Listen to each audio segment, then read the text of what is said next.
name is Dave Zollner.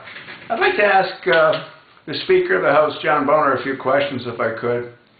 I guess the first question that I would like to ask is, why is it that you always roll over?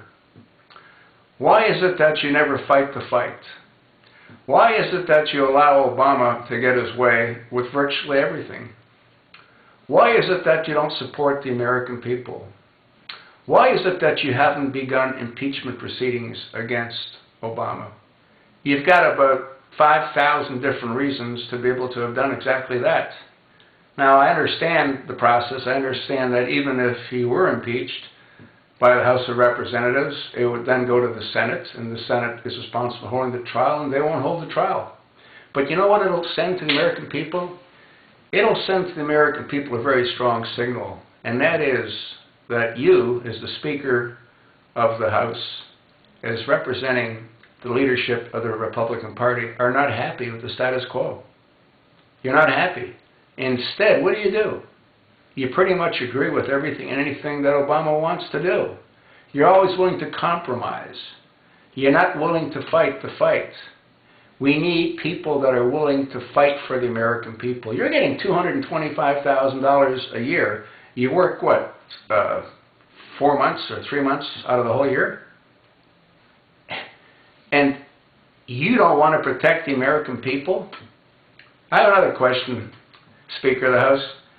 Before you came to become Speaker of the House, were you a millionaire?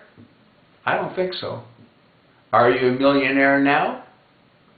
Yeah, you're a multimillionaire. How'd you make your multi-millions of dollars as Speaker of the House? Oh, you invested in what? Oh, you invested in pharmaceutical stock? That's interesting. And how much did you make investing in pharmaceutical stock? Was it $2.8 or $2.7 million? You know, that's what's really sad with our government. The majority of senators and congressmen, a greater percentage, are multimillionaires than those that aren't multimillionaires. And those that are multimillionaires, the majority of them were not multimillionaires when they went in to Congress. So what does that tell you? Well, what it tells me is that doctors and brain surgeons and urologists, and they missed the boat. You know, they went and studied for, what, 10, 12 years to try to help other people.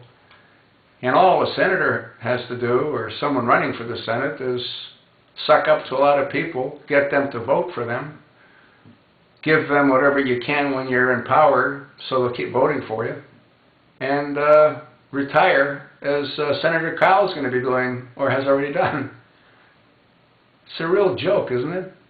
But you know, the sad part is the joke's in the American people, because we allowed it to happen. We allowed someone like John Boehner that'll cry at the drop of a hat and won't do anything to protect the American people. That's pretty sad, isn't it? Who can we blame? Ourselves. Can we change it? Probably not, because they're the lawmakers. Well, speaking of the lawmakers, I have a question for Nancy Pelosi. Hey, Nancy, didn't you say that you're going to clean up the swamps and all that? And didn't you also say that you're going to introduce legislation that's going to prevent congressmen and senators from insider trading? How come that hasn't happened? It's all a big joke, isn't it? But the joke's on the American people.